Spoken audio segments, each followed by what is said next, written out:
오늘은 우리 성도가 마음을 지키는 것이 얼마나 중요한지에 대한 말씀을 듣도록 하겠습니다.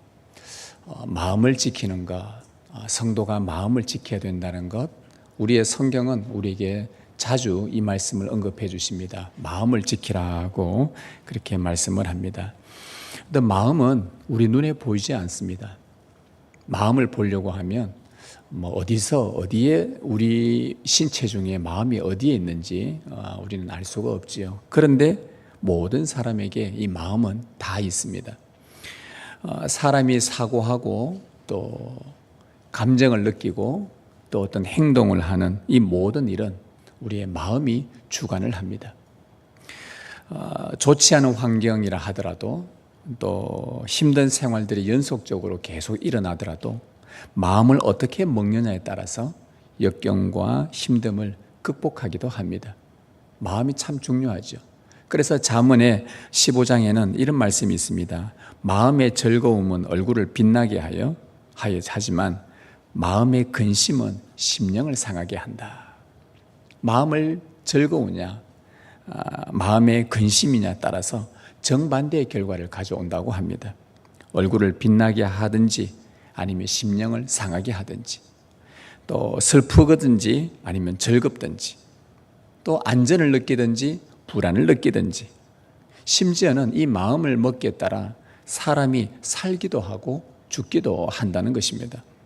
이처럼 마음은 우리 인간을 구성하는 가장 중요한 지정의라 그러죠. 생각하는 것, 감정을 느끼는 것, 행동하는 것, 인간의 중심 기관이 바로 이 마음입니다. 우리 인격의 깊은 원천이고 사람의 가장 깊은 내면 세계입니다. 또 하나님과 교제하는 장소이기도 합니다. 따라서 이 마음은 한 사람의 삶 전체를 붙들고 있습니다. 마음이 한 인생을 붙들고 있다 해도 과언이 아닙니다. 그래서 마음이 잡히면 일이 되고요. 마음이 잡히지 않으면 일이 손에 잡히지 않는다고 하지 않습니까? 이 마음이 그만큼 중요합니다. 이건 믿지 않는 사람들도요, 이 마음의 중요성을 알고 있습니다. 우리 조선 22대 왕인 정조임금이 남긴 어록 중에 하나가 마음을 다스리는 일이 모든 것의 어뜸이다. 마치 어디 성경에 나오는 말처럼 어록을 남겨놓았어요. 이분이 성경을 읽으셨는지는 잘 모르겠지만 하여튼 동서고금 신자 비신자를 막론하고 이 마음의 중요성은 하나님께서 모든 인류에게 주신 보편 원리입니다. 마음이 참 중요하죠. 역대하 성경에 이런 말씀이 있습니다. 여호와의 눈은 온 땅을 두루 감찰하사 전심으로 자기에게 향하는 자들을 위하여 능력을 베푸신다.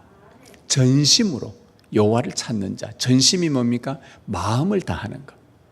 온 마음을 다하여서 하나님을 찾는 자에게 능력을 주신다. 그래서 성도에게 이 마음이 참 중요합니다. 하나님께서 다윗을 왕으로 세울 때, 한 나라를 다스리게 할 수 있는 지도자로 세울 때에 하나님이 하신 중요한 말씀이 있었지요. 사람은 외모를 보거니와 나 여호와는 중심을 본다. 정확한 원어 번역은 마음을 본다. 나는 마음을 본다 라고 하나님이 말씀하셨습니다. 오늘 우리가 읽은 이 잠언의 본문을 통해서 우리는 세 가지를 한번 배워보려고 합니다. 성도는 왜 마음을 지켜야 하는가? 이 마음이 참 중요하니까 왜 마음을 지켜야 되는가? 그리고 성도가 마음을 지키지 않을 때 우리에게 나타나는 현상들은 뭔가? 그리고 성도는 그러면 어떻게 마음을 지킬 수 있는가? 방법에 대해서도 한번 살펴보려고 합니다. 먼저 성도는 왜 마음을 지켜야 하는가입니다. 여러분, 우리 성도는 왜 마음을 지켜야 하는가? 이 마음이 참 중요하다는 건 알겠는데 마음을 아까 앞에서 말씀드린 것처럼 마음을 지키냐, 이 마음에 따라서 먹기에 따라서 살기도 하고 죽기도 하고 즐겁기도 하고 또 불행하기도 하고 슬프기도 하고 기쁘기도 하고 여러 가지 많은 것들을 경험하게 되는데 성도는 왜 마음을 지켜야 하는가? 오늘 말씀 23절에 보면 모든 지킬 만한 것 중에 더욱 내 마음을 지켜라. 생명의 근원이 이에서 남이니라. 이 말씀을 보니까 왜 성도가 마음을 지켜야 되는지 이유를 한 가지 알려줍니다. 뭐 때문입니까? 생명을 위해서입니다. 우리가 살기 위해서라는 말이죠. 우리가 마음을 지키면 생명을 얻는다는 겁니다. 이런 마음을 지키지 못하면 반대로 생명이 위태롭다는 말이겠죠. 여기서 지킨다, 마음을 지킨다 할 때 지킨다라는 이 단어는 파수꾼을 의미할 때 씁니다. 적의 침략을 막기 위해서 밤중에 경계 보초를 씁니다. 적이 오나 안 오나 횃불을 들고 이리저리 살핍니다. 이럴 때 지킨다라는 단어를 씁니다. 파수꾼이 보초를 제대로 서지 않으면 적의 첩자, 정탐꾼들이 몰래 들어와서 성 안에 여러 가지 상황들을 파악하고 본국에다가 알리겠지요. 그러면 적군들이 쳐들어오면 보초를 허술하게 섰던 군인 개인만 죽는 게 아니라 그 성 안에 있는 모든 백성들이 생명의 위협에 빠지게 됩니다. 위태로워지는 것이죠. 그래서 내 마음을 지키라. 생명의 근원이 이에서 남이라. 이것을 다시 번역하면 네 마음의 경계를 잘 서면 지킨 그 마음에서 생명이 흘러나오게 될 것이다. 다 살게 될 것이다. 그런데 허술하게 제대로 마음을 지키지 않으면 너도 죽고 백성도 죽고 나라도 죽는다. 파수꾼의 경계가 생명과 직결이 됩니다. 마귀는 우리 성도가 이 마음을 지키지 못하도록, 그래서 생명을 잃어버리도록 하려고 우리 주변에 영적 지뢰를 얼마나 많이 심어 놓았는지 모릅니다. 우리도 모르는 사이에 마음을 지키지 못하면 어느 순간 오른발이 지뢰를 떡 밟고 있습니다. 야, 이거 떼다가는 내가 진짜 발목이 날아가겠구나. 내가 죽을 수도 있겠구나. 내 딴에는 열심히 바르게 산다고 했는데 잠시, 마귀는 항상 틈을 타지 않습니까? 잠시 우리가 마음의 경계를 풀 때에 왼발이 지뢰를 턱 밟고 있는 거예요. 생명을 위협하도록 이 마귀는 우리 주위에 곳곳에 영적 지뢰를 많이 심어 놓았습니다. 우리의 마음을 공격하는 것들이 너무 많습니다. 이런 가운데 우리가 마음을 잘 지키면 내가 살고 가정도 살고 교회도 살지만 잘 지키지 못하면, 허술하면 죽습니다. 성도의 생명은 바로 이 마음을 지키는 데서 시작됩니다. 성도가 마음을 지키는 이유는 바로 생명을 위해서입니다. 우리의 생명을 위해서. 한 가지 더 마음을 지키는 이유는요, 우리가 위선에 빠지지 않기 위해서입니다. 여러분, 우리 마음을 지키는 것과 마음을 지키지 않는 것과 이 위선은 아주 깊은 연관이 있습니다. 여러분, 위선이라는 것은 가짜 위, 거짓 위, 위장한다 할 때 위고 선할 선자입니다. 그러니까 위장된 선, 가짜 선이라는 말입니다. 다시 말하면 마음은 없는데 선한 척을 하는 것이 위선인 것이죠. 자, 그래서 위선은 마음을 지키냐 못 지키냐에 따라 이 연관이 굉장히 깊습니다. 에스겔 선지자가 한 번은 마음이 없이 하나님을 예배하는 이스라엘 백성들을 고발한 적이 있었어요. 선지자니까 그들의 죄를 고발할 거 아닙니까? 마음이 없는 마음 없이 예배드리는 그들을 어떻게 고발했냐면 이렇게 말합니다. 에스겔이 그 입으로는 사랑을 나타내어도 마음으로는 이익을 따름이니라. 저들이 겉으로는 하나님 사랑합니다. 내 이웃을 사랑합니다. 자기 백성을 사랑합니다. 입술로는 사랑한다 하는데 마음은 이익을 따름이라. 다른 의도를 갖고서 접근을 했다는 겁니다. 재물을 많이 바쳐서 하나님 앞에 헌금을 많이 했어요. 주님 사랑합니다. 주님 사랑합니다. 내가 너무 감사해서 내가 하나님을 사랑하는 마음으로 이만큼 헌금했습니다. 참 귀하다. 그런데 보니까 그 사람 마음은 다른 의도가 있었다는 거예요. 이익을 따름이니라. 성도들에게 사랑하고 봉사하고 섬기고 하는데 그 마음이 자기의 다른 목적이 있더라는 겁니다. 가짜 선, 위장된 선, 마음은 없는데 선한 척하는 것입니다. 마음은 없는데 예배하고 말씀 듣는 척하는 것입니다. 마음은 지금 이곳에서 없는데 하나님 앞에 찬양 시간이니까 찬양하고 봉사해야 되니까 봉사하는 척하는 것입니다. 위선은 마음이 없는 행위입니다. 잠언의 저자가 말합니다. 이 잠언의 저자가 자기 아들한테 교훈하면서 아들아, 네 마음을 내게 달라 이렇게 말합니다. 잠언 23장 26절에 내 아들아, 네 마음을 내게 달라. 즉 마음이 없는 위선 말고 네 마음을 내게 달라. 이거는 하나님께서 자기 백성에게 하시는 말씀입니다. 내 자녀들아, 나의 언약 백성들아, 너의 종교 행위 말고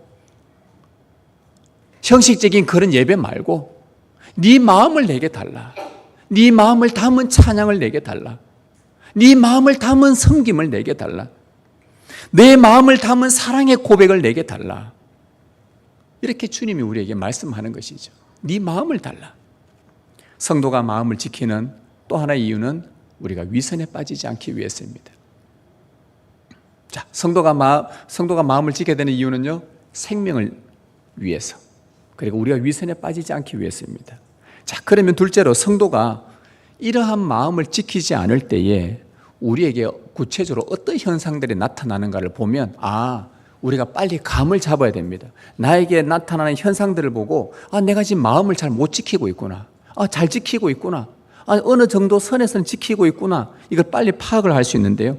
마음을 지키지 않으면 우리가 앞에서 말한 것처럼 생명이 위태로워지고 삶이 위선적으로 됩니다. 그래서 내가 지금 마음을 잘 지키고 있는지 확인할 수 있는 척도가 있는데 마음을 지키지 않을 때 나타나는 현상들을 보면서 내 마음 지킴의 수위가 어느 정도 되는지 0에서부터 10까지 있으면 내가 지금 마음 지킴이 한 8 정도 되는 것 같다. 난 5 정도 되는 것 같다. 나는 지금 2 정도 되는 것 같다.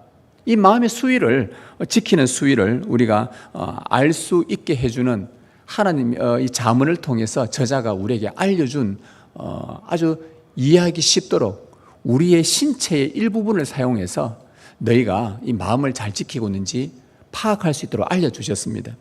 우리의 입과 우리의 눈과 우리의 발을 사용을 합니다. 그럼 먼저 한번 보십시다. 입부터 한번 보겠습니다. 24절 같이 한번 읽어볼까요? 시작. 구부러진 말을 내 입에서 버리며 삐뚤어진 말을 내 입에서 멀리하라. 여러분, 내 입에서 구부러진 말이나 삐뚤어진 말이 나오면 내가 지금 마음을 지금 잘 못 지키고 있구나 라는 그런 증거입니다. 내 첫 번째 이 잠언의 저자는 우리의 입을 보라고 합니다. 마음을 지키지 못하면 우리의 언어가 왜곡되게 표출된다는 말이에요. 여기서 구부러진 말이라는 말은 거짓말을 뜻합니다. 계략을 이야기합니다. 그리고 삐뚤어진 말은 완고하고 기만적인 말을 뜻해요. 잘못된 말인데도 끝까지 주장한다는 말입니다. 그걸 못 깨닫고 있다는 말이죠. 사실과 다르게 말을 왜곡시켜서 거짓으로 속이고 또 그 왜곡되었음에도 불구하고 깨닫지 못하고 계속 완고하게 주장하는 게 이 구부러진 말과 삐뚤어진 말입니다. 따라서 지금 내가 사용하고 있는 이 언어를 내 입에서 표출되고 있는 이 언어, 마음에서부터 나타나는 것이 입으로 드러나는데 이 입에서 나오는 이 말들이 내가 지금 보면 내 마음을 지키고 있는가 아니면 내가 지금 마음을 지키지 못하고 있는가를 확인할 수가 있습니다. 예수님께서 바리새인들에게 하신 말씀입니다. 들어보십시오. 독사의 자식들아, 너희는 마음에 가득한 것을 입으로 말함이라. 악한 사람은 그 쌓은 악에서 악한 것을 내느니라. 이 바리새인들이 예수님이 하시는 일들마다 병자를 고치고 치료하고 깨끗게 하고 귀신을 쫓아내고 예수님이 하는 일은 족족 거기다 시비를 걸고 거기다가 귀신의 힘을 빌어서 바알세부를 힘을 빌어서 지금 저렇게 하는 거 아니냐 하면서 매번마다 예수님을 시비 걸고 조롱하고 비방하고 그랬단 말이죠. 그때 예수님께서 그 바리새인들에게 했던 말이 뭐냐? 독사의 자식들아. 이 다르게 말하면요, 마귀의 자식들아 이 말입니다. 너희 아비는 거짓의 아버지다. 너희 입은 어떻게 맨날 그렇게 이 사실을 보고도 진실을 보고도 그렇게 말을 왜곡시켜서 거짓말과 너희의 잘못된 말이 잘못되었다는 것도 깨닫지 못하고 완고하게 그렇게 주장을 하느냐. 예수님이 이것 때문에 너 마귀의 자식이라고 했습니다. 그러면서 너희 마음에 가득한 것을 입으로 지금도 계속 말하고 있구나. 너희 마음에 평소에 악을 쌓아놓으니까 입에서도 악이 나온다는 겁니다. 이 바리새인은 자칭, 자기들 스스로가 하나님을 잘 섬기는 거룩한 부류들이라고 그렇게 스스로들도 믿고 있었습니다. 백성들도 그렇게 알고 있었어요. 아, 바리새인은 정말 하나님 잘 섬기는 사람들이다. 그런데 예수님은 바로 그들을 향해서 그들의 구부러진 말, 비뚤어진 말 보고 그들이 마귀의 자식이라고 책망하신 거예요. 여러분, 그 말을 들은 백성들이 얼마나 놀랐겠습니까? 하나님을 자칭 잘 믿는 사람들이라고, 잘 섬기는 사람들이라고 했는데 예수님이 폭로를 해버렸어요. 너 마귀의 자식들이다. 백성들이 헷갈립니다. 누구 말이 옳으냐? 누구 말이 옳은가? 예수님 말이 옳은가? 저 바리새인의 말이 옳은가? 지금까지 바리새인의 말을 철떡같이 믿어왔고 확실히 믿어왔는데 그의 입에서 나오는 말, 그런데 예수님은 저 입에서 나오는 것은 마음에서 나온 것이다. 저들 마음에는 악이 가득하다. 마귀의 자식들이다. 거룩한 자들인 줄 알았는데 예수님의 폭로로 그들은 거룩한 척하는 위선자들이었던 것입니다. 여러분, 우리의 입은 마음에 있는 것이, 담아놓은 것이 밖으로 표출되는 출구입니다. 마음에 없는 것이 입으로 잘 안 나옵니다. 특히 우리가 신경 써서 저 사람 대상을 보고 신경 써서 내가 말을 조심해야지 해도요, 우리가 무심결에 나오는 말들은 우리 마음에 쌓아놓은 것들입니다. 이게 좀처럼 변하지 않습니다. 그래서 그 말을 들어보면 저분이 하나님과의 교제가 어느 정도구나. 저분이 하나님을 이렇게 믿고 있구나. 저분은 하나님을 바리새인처럼 믿고 있구나. 율법주의자처럼 믿고 있구나. 은혜로 받아들이고 있구나. 이런 것들이 어느 정도 느낄 수가 있습니다. 우리 입에서 나오는 언어를 들어보면서 지금 내가 마음을 잘 지키고 있는가, 마음을 잘못 지키고 있는가를 분별합니다. 그 입으로는 사랑을 말하나 마음은 이익을 따름이니라. 마음에 다른 목적, 다른 의도, 다른 계획을 가지고 있어서 위선의 말로 나타나는 것입니다. 여러분의 입이 타인에게 은혜를 끼치는지 아니면 그들을 노엽게 하는지 여러분 잘 확인하십시오. 마음에 있는 것이 입으로 표출됩니다. 하나님이 싫어하시는 것이 우리 마음에 있으면 우리의 언어는 왜곡되고 완고하며 더러워질 수밖에 없습니다. 그리고 또 하나, 잠언의 저자는 다음에는 우리의 눈을 사용해서 우리의 마음을 지키는지 그렇지 못하는지 확인하라고 합니다. 25절에 같이 읽겠습니다. 시작. 내 눈은 바로 보며 내 눈꺼풀은 네 앞을 곱게 살펴. 자, 눈은 바로 보고 눈꺼풀은 네 앞을 곱게 살핀다. 이 말은 마음을 잘 지키면 눈이 바르게 본다는 말입니다. 예수님 말씀하셨죠. 눈은 뭐라 그랬죠? 우리 마음의 등불이라. 눈은 마음의 등불이라. 마음을 비추는 것이 눈이라고 했습니다. 마음이 돈으로 가득 차 있으면요, 돈의 관점으로 세상을 바라봅니다. 이 마음이 사랑으로 가득 차 있으면 사랑의 관점으로 세상을 바라봅니다. 이 안에 질투가 가득 차 있으면 질투의 관점으로 세상을 바라봅니다. 마음을 지키지 못하면 이 눈이 어두워져서 바른 것을 보지 못하고 바르게 보지 못하게 합니다. 바르게 보지 못하면 바른 판단을 하지 못하게 되죠. 여러분, 한 예로서 아브라함의 조카 롯을 잘 알 겁니다. 아브라함과 그 조카 롯이 목축업을 하는데 유목민인데 이제 가축들도 많아졌고 거기에 일하는 일꾼들이 서로 다투고 하다 보니까 이제는 갈랐을 때가 됐나 보다. 그래서 아브라함이 조카 롯에게 먼저 제안합니다. 네가 먼저 땅을 선택해라. 네가 좌하면 나는 우하고 네가 우하면 내가 좌할게. 아브라함의 마음이 참 고와요. 참 넓어요. 그래서 롯이 그 말을, 삼촌 말을 듣고 다 눈을 둘러보니까 지금 자기가 있는 그 땅은 이제 풀이 많이 없어요. 흙불판이거든요. 붉은색 띤 그런 땅이에요. 그런데 저 옆에 보니까 요단강 하류에 물이 넉넉한 겁니다. 자기 눈에 보니까 여호와의 동산 같은 거예요. 삼촌, 나 저 땅 할게요. 그래, 알겠다. 너 그 땅 해라. 아브라함은 무슨 땅 합니까? 네가 좌했으니 나는 허벌판 땅을 선택한 거예요. 여기서 무슨 목축을 해요? 사업하는 사람들 치면요, 딱 보고, 눈을 보고 돈이 되는 곳에 투자를 하는 거 아닙니까? 근데 아브라함 보니까 등신 같아요. 조카한테 좋은 거 다 주고 자기는 허벌판이 있다는 거예요. 성경이 이렇게 기록합니다. 롯이 눈을 들어 요단 지역을 바라본 적 소알까지 온 땅에 물이 넉넉하니 여호와께서 소돔과 고모라를 멸하시기 전이었으므로 여호와의 동산 같고 애굽 땅과 같았더라. 롯의 눈에는 소돔 고모라가 여호와의 에덴 동산처럼 보였습니다. 하나님이 멸하시기 전인데도, 멸망의 도시인데 왜 롯의 눈에는 저것이 에덴 동산처럼 보였을까요? 바로 이겁니다. 분명히 멸망 직전인데 하나님께서 곧 하늘에서 유황불이 떨어지게 하려고 심판하려고 하는 그 땅인데 왜 롯의 눈에는 그게 저토록 아름답게 보였을까? 하와의 눈에는 저 선악과가 왜 갑자기 아름답고 먹음직도 하고 부함직도 하고 지혜롭게 할 만큼 탐스럽게 보였을까? 왜 눈이 그렇게 보았을까입니다. 이 롯의 마음에 성공과 오직 번영으로 가득 차 있었어요. 목축업의 성공과 번영을 위해 눈앞에 있는 그 허벌판보다는 저 물이 넉넉한 저 땅을 내가 선택해야 되겠다. 저러면은 내가 성공할 수 있을 것이다. 롯의 마음이었습니다.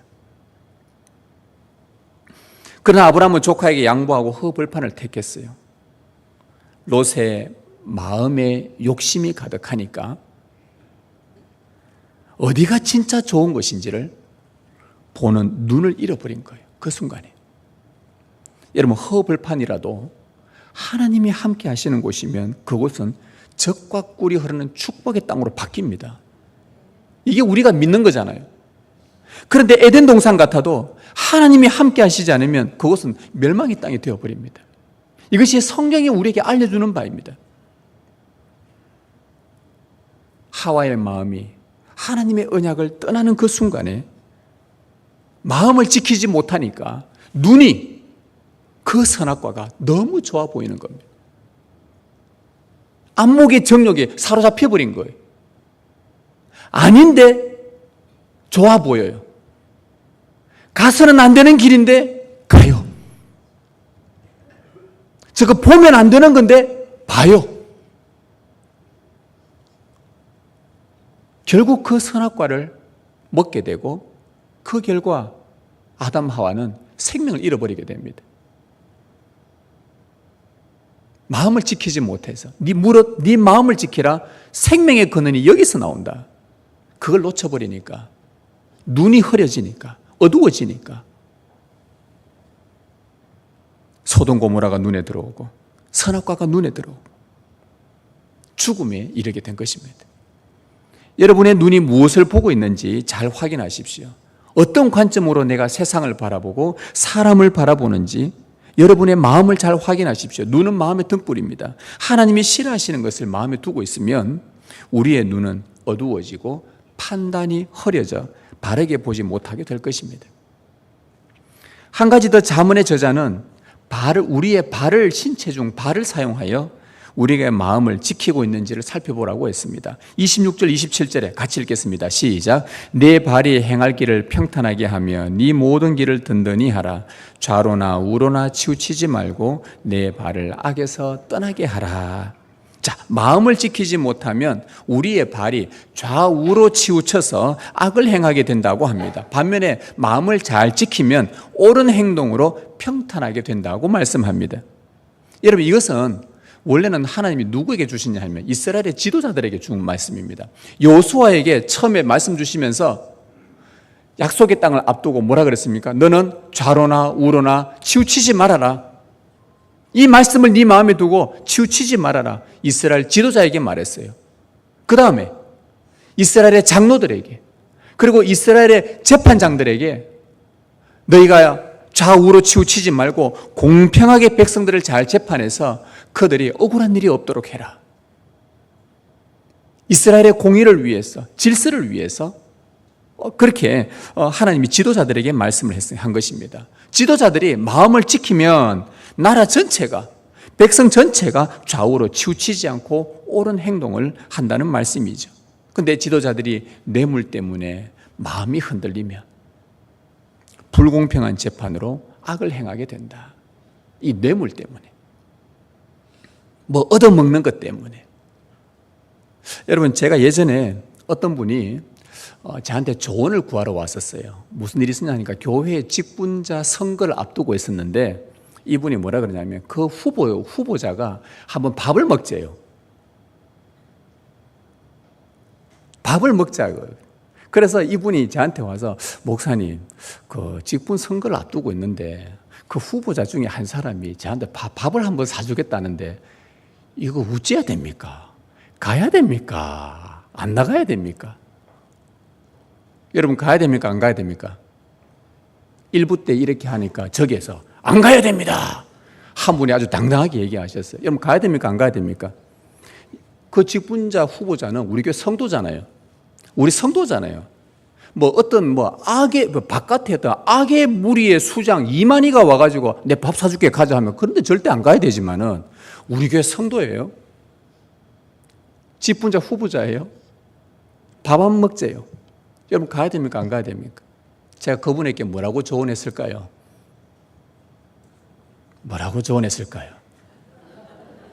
뭐라고 조언했을까요? 가서 마음껏 대접받으십시오. 그랬습니다. 왜? 성도니까. 무슨 의미냐 하면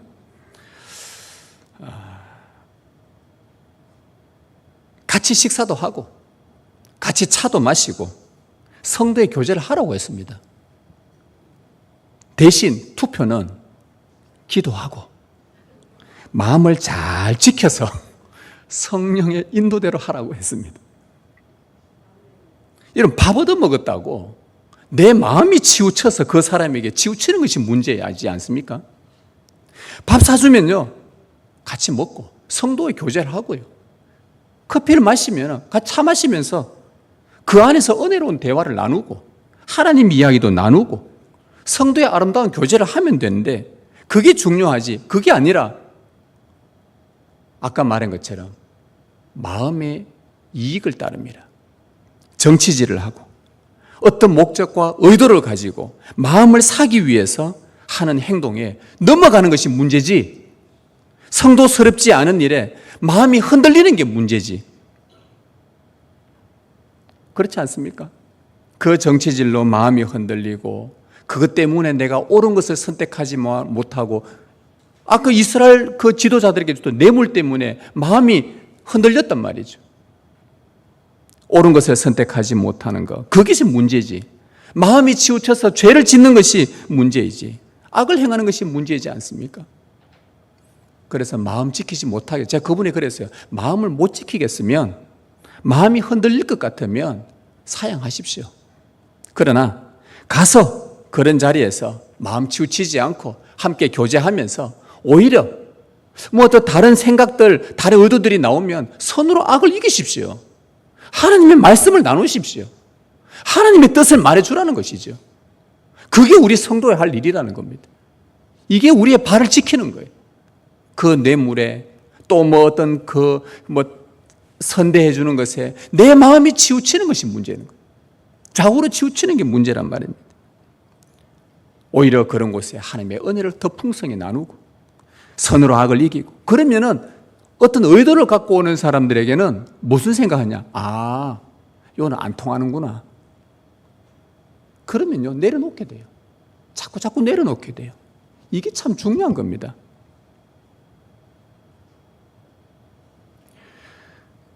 본문은 분명히 말합니다. 좌로나 우로나 치우치지 말고, 내 발이 마음을 지키지 않으면 발이 좌우로 치우칩니다. 네 발을 악에서 떠나게 하라. 이리저리 요동되지 않도록 마음을 잘 지키십시오. 그래서 여러분의 발이 악을 행하지 않도록 잘 붙들어야 되는 것입니다. 이 잠언은 우리에게 참 좋은 귀한 지혜를 줍니다. 네 마음을 지켜라.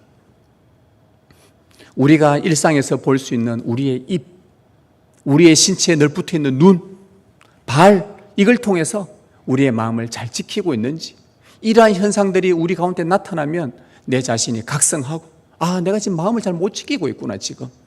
내 삶이 어디로 가고 있는지 확인을 자주 하시라는 겁니다. 자, 그러면 마지막으로 성도는 그럼 어떻게 이 마음들을 지킬 수 있는가? 그 방법이 뭐냐? 20절, 22절입니다. 같이 한번 읽겠습니다. 시작. 내 아들아, 내 말에 주의하며 내가 말하는 것에 내 귀를 기울이라. 그것을 네 눈에서 떠나게 하지 말며 네 마음속에 지키라. 그것은 얻는 자에게 생명이 되며 그의 온 육체에 건강이 됨이니라.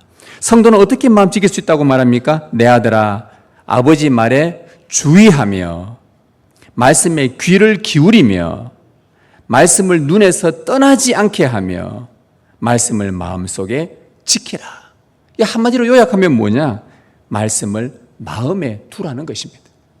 마음을 지키는 방법은 다름이 아니라 그의 말씀을, 하나님의 말씀을 네 마음에 두라는 것입니다. 그것이 생명이 된다. 그것이 늘 살리게 될 것이다. 그리고 온 육체의 건강이 됨이니라. 여러분, 성도가 마음을 지키는 방법은요, 오직 하나입니다. 마음에 말씀을 두는 것뿐입니다. 여러분, 우리의 마음은 수시로 흔들리거든요. 조그만 일 하나 터져도 마음이 막 움직입니다. 성경의 아하스 왕이 남유다의 왕인데, 저 북쪽하고 지금 대치된 관계에서 그 북쪽 이스라엘이 옆에는 아람 나라하고 연합을 해서 남쪽으로 치러 들어온다고 이게 소문이 난 거예요.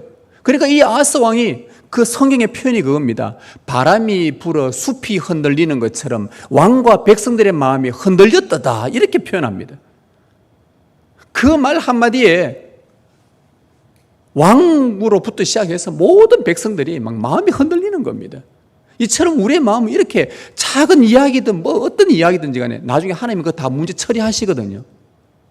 그런데도 일단은 뭔가 들리고 나면 마음이 자꾸 흔들립니다. 수시로 변합니다.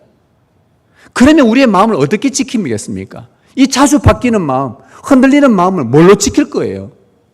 흔들리지 않는 말씀으로 지켜야 되는 거 아니겠습니까?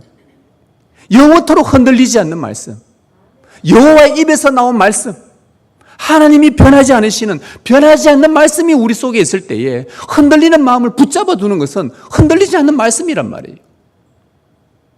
천지를 창조하신 바로 그 말씀, 하나님이 명령하시니 그대로 되어지는 바로 그 말씀, 말씀하시니까 사람이 치유가 일어나고 회복이 일어나고 깨끗하게 되고 저는 자들이 일어서고 안전뱅이가 일어서는 바로 그 말씀, 생명력이 있는 말씀, 구원으로 인도하는 말씀, 그 말씀을 우리 마음에 두는 것뿐입니다. 우리는 흔들리지만 이 진리는 흔들리지 않거든요. 역사 이래로 하나님의 말씀이 선포되고 나서부터는 끊임없이 흔들리지 않는 것이 영원한 하나님의 말씀이지 않습니까? 그 말씀을 마음에 두는 것뿐입니다. 말씀을 지키고 말씀 안에 두는 것, 이거 외에는 답이 없어요. 여러분, 믿지 않는 사람들 양심에도 하나님은 도덕법을 심어주셨습니다. 하나님의 양심적인 도덕법. 그래서 믿지 않는 사람들도요, 하나님의 그 주신 뭔가는 자기들이 확실하게 성경에 나오는 여호와 하나님은 모르지만 어떤 신적인 존재가 자기의 양심에 심어둔 그 도덕법이 있는데, 그 도덕법을 무시하면, 인류 역사를 보십시오. 그 도덕법의 양심을 무시했을 때에 그 나라의 백성들이 죽어가고요, 나라가 멸망하는 역사의 흔적이 수두룩빽빽하지 않습니까? 하물며 믿는 우리에게는 더욱더 확실하지 않을까요? 하나님의 말씀이 변하지 않는 말씀, 영원하신 입에서 나온 말씀, 우리를 너무나 사랑하시는 하나님께서 당신의 입으로 말씀 주실 때는 우리를 사랑해서 주시는 말씀이잖아요. 그 말씀이 우리 마음에 둘 때에 우리는 흔들리지 않는 겁니다. 마음을 지킬 수 있는 겁니다. 하나님은 성경 곳곳에서 역사의 시대마다 무한 반복해서 말씀하셨습니다. 신명기 6장에서 이 말씀을 너는 마음에 새겨라. 이 말씀을 너는 마음에 새겨라. 그리고 신명기 6장에서 이 말씀하시고는 신명기 저 끝에 27장, 28장, 29장에 가서는 뭐라고 말하냐? 그 마음에 새긴 말씀을 순종하면 너희가 생명이 있을 것이고 불순종하면 죽음이 따라올 것이다. 실제로 이스라엘 백성들이 불순종했을 때에 죽음과 포로와 고통이라는 그것을 그대로 받아들였습니다. 참 신기합니다. 하나님의 말씀은 시대가 흘러도요 변하지 않습니다. 모세에 주어진 이 신명기 말씀이 언제 때 말씀입니까? 지금부터 3,500년 전의 말씀이에요. 그 말씀이 지금까지도 효력이 있습니다. 왜? 변하지 않는 그분의 말씀이 진리이기 때문에, 1.1핵도 떨어지지 않기 때문에. 그분의 말씀을 마음에 두면 생명이래요. 우리는 이 말씀을 있는 그대로 받아들이는 겁니다. 이게 성도의 마음을 지키는 것입니다. 마음을 지키라. 생명의 근원이 이에서 남이니라. 끊임없이 반복해서 우리에게 말씀해 줍니다. 이 말씀은 너는 마음에 새기라. 마음에 말씀을 두어야, 우리가 말씀이 있어야 순종을 하지, 말씀이 없는데 다른 것들로 다 채워져 있는데 어떻게 그 순간순간마다 하나님의 말씀을 지킬 수고 순종할 수가 있겠습니까? 하나님께서 오죽했으면 이스라엘 백성들에게 이 계명의 말씀들을 노래로 지어서 자꾸 반복해서 불러서 자손 대대로 이 노래를 알려주라고 했어요. 왜냐하면 신명기 31장에 보면 이 백성들이 미래를 하나님 알고 계셨습니다. 너희가 약속의 땅에 들어가면, 광야 생활하다가 땅이 딱 생기니까, 자, 땅이 없다가 땅이 생기고, 집이 없다가 집이 생기고, 편리해지고 좋아지면 너희가 분명히 배부를 거고 좋다고 편안하게 느낄 거고 살찌고, 그렇게 되면 분명히 다른 신을 섬기게 될 것이다. 경고를 해 주셨어요. 그렇게 너희가 하나님 마음에서부터 지키지 않으면 너희 분명히 죽음이다. 그런데 아니나 다를까 그들이 징계를 받았어요. 포로가 되었어요. 바벨론 강가에 가가지고 저 이국 땅에서 슬피 울며 노래를 부릅니다. 뭐라고 노래 부릅니까? 그들이 옛날에 하나님이 노래 지어서 불러라 했던 바로 그 노래를 부릅니다. 슬프도다 슬프도다. 우리가 왜 이렇게 되었을까? 왜 우리가 이렇게 멸망되었을까? 왜 내가 이렇게 밑바닥을 치고 있을까? 왜 우리 가정이 이렇게 무너졌을까? 이유가 뭐냐? 정말 하나님의 말씀은 정확하구나. 하나님이 맞았구나. 그분의 말씀을 멸시했더니, 내 말씀을 마음에 두지 않았더니 정말 징계가 찾아왔구나. 이걸 노래로 불렀단 말이야. 노래로. 정말 하나님의 말씀은 1.1핵도 떨어지는 법이 없구나. 그대로 되어지는구나.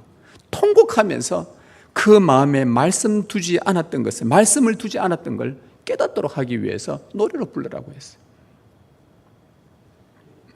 사랑하는 성도 여러분, 우리 마음은 여러분 하루에도 여러 번 변합니다.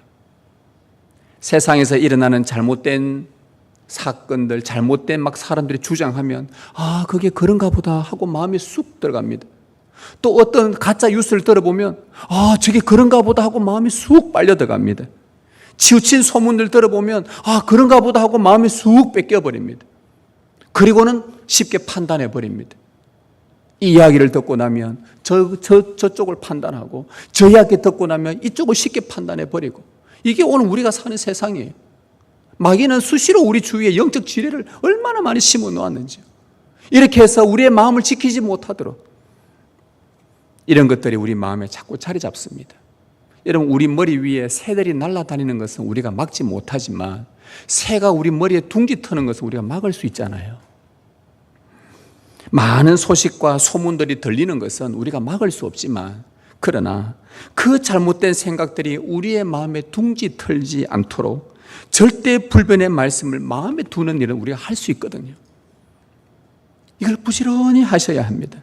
성도의 생존은 마음에 말씀을 두는 겁니다. 성도의 생명은 어떤 일이 일어나더라도 하나님의 말씀을 마음에 두는 것입니다. 그리고 그 말씀을 지켜 말씀을 따라 사는 것입니다. 시대가 변해도 변하지 않는 진리의 말씀입니다.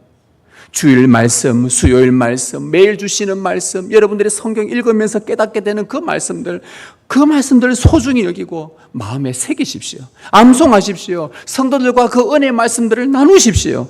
그러면 우리 안에 말씀이 있으면, 성령님은 진리의 영이시고 말씀의 영이셔서 그 성령께서 우리 마음에 가득 찬 말씀을 가지고 우리를 지켜내신단 말입니다. 바로 이거예요. 성령님이 우리 안에 있는 말씀을 가지고 우리를 지켜내셔요. 우리 안에 말씀이 담겨져 있지 않으면 성령님이 탄식하십니다. 왜?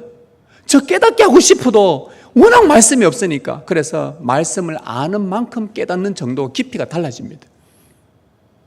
똑같은 설교를 들어도 요만큼 깨닫는 사람이 있고 똑같은 설교인데 이만큼 깨닫는 사람이 있어요. 온몸으로 깨닫는 사람이 있어요. 그 차이는 이 마음에 말씀을 얼마나 두느냐의 차이입니다. 다윗은 우리처럼 참 허물 많고 큰 죄를 범했던 사람입니다. 그가 마지막 임종 전에 아들 솔로몬을 두고 그에게 유언을 하나 남깁니다. 그 아들에게 아버지의 허물들을 이야기해 줍니다. 아버지의 허물들을 자식들한테 유언으로 남길 때 그 참 부끄러운 일이거든요. 근데 다윗이 얼마나 허물 많았습니까? 그 잘못도 많았거든요. 잘한 일도 많았지만 참 말 못할 일들이 많았단 말이죠. 그 일들을 솔로몬에게 다 이야기를 해줍니다. 그리고는 마지막에 뭐라 그러냐? 솔로몬, 내가 너에게 마지막에 해줄 말이 있다. 네 마음에 하나님의 말씀을 두어라. 이 열왕기상 2장에 나오는 말씀, 다윗의 유언이었습니다. 그 아픈 경험들을 이야기하고는 솔로몬에게 남긴 정말 황금 같은 유언이 뭐냐? 네 마음에 하나님의 말씀을 두라. 하나님의 말씀을 두라. 우리가 유언을 할 때 마지막 여러분 임종 전에 야들아, 내가 저 꽁꽁 숨겨놓은 통장에 돈이 이만큼 있는데 너 형제들끼리 싸우지 말고 제발 싸우지 말고 잘 논아 가지거라. 자식들은 아버지 죽으면 안 돼요. 죽고 나면 그 다음부터 이제 싸움이 일어납니다. 야야, 내가 저기 어디에 땅을 하나 해놨는데 그거 너가 제발 싸우지 말고 잘 해서 이렇게 하거라. 여러분 마지막 임종 전에 무엇을 남겨주고 싶어요? 아들아, 딸아, 너의 마음에 하나님의 말씀을 둬라. 하나님의 말씀을 둬라. 그러면 너의 만사가 생명이 있을 것이다. 이게 성도들이잖아요. 이게 성도가 할 수 있는 유언입니다. 이 성도가 할 수 있는 유언이에요. 뭘 줄 거예요? 뭘 주고 싶습니까? 하나님을 진실로 마음에 두고 그분의 말씀을 두는데 정말 항상 즐겁고 재미를 붙인 사람은요, 이걸 유언으로 안 줄 수가 없어요. 안 줄 수가 없어요. 다른 것 좀 부족해도, 세상의 거 이것저것 좀 부족해도요, 여러분 그것으로 우리가 사는 자들이 아니잖아요. 세상에 수많은 천억을 갖고 있는 사람도 역경이 오면 자살하는 사람이 있고요, 10만 원 갖고 있어도 역경이 오면 이겨내는 사람이 있어요. 마음이에요, 마음. 어떤 마음을 먹는가가 중요한 거예요. 우리 안에 변하지 않는 진리의 말씀이 있다면 우리는 이 말씀을 가지고 나눠주는 겁니다.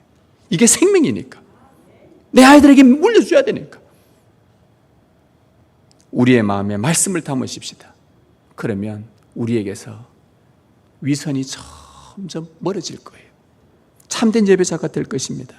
우리 안에 이 마음에 말씀을 담으십시다. 우리의 입은 왜곡되거나 완고해지지 않고 누군가에게 힘과 용기를 주고 믿음을 불러일으키는 순전한 언어가 될 것입니다.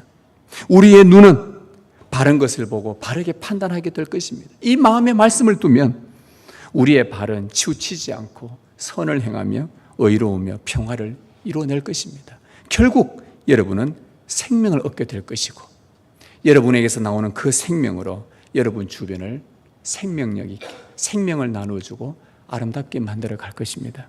주님의 은혜와 평강이 여러분과 함께하길 축복합니다.